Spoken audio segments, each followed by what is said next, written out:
How to make an LSAT study plan. True or false? The LSAT is a measure of someone's natural intelligence. False. Turns out it's not about your innate brilliance, but about practice. Who would have thought? In fact, one of the biggest obstacles separating a top scorer from an average scorer is a manageable and effective study plan. Now, you can make your life a little bit easier by letting us do all the hard work for you using our free customizable LSAT study plan. The link for that is down below in the description. But let's get into how you can create an LSAT study plan that will get you to your goal score. Step 1. Take a practice LSAT. Unless, of course, you've already taken the LSAT before. For LSAT newbies, taking a practice test is like dipping your toe into a lake of logic and reasoning. If you feel like you're drowning, then you're doing it right. That's just part of the process. Step 2.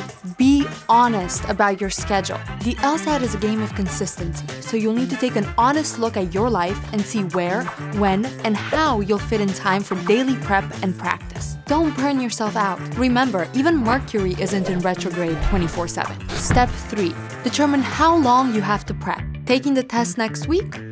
Not advised. Next year? Great. Ideally, you'll spend 10 to 12 hours per week and 3 to 6 months total prepping. This includes time to study and learn new concepts and strategies, practice, and review. Oh, and if you're thinking about cramming for a month, just remember, cramming for the LSAT is like learning a new dance routine moments before performing it. It's not impossible, but you might want to consider something that gives you more breathing room.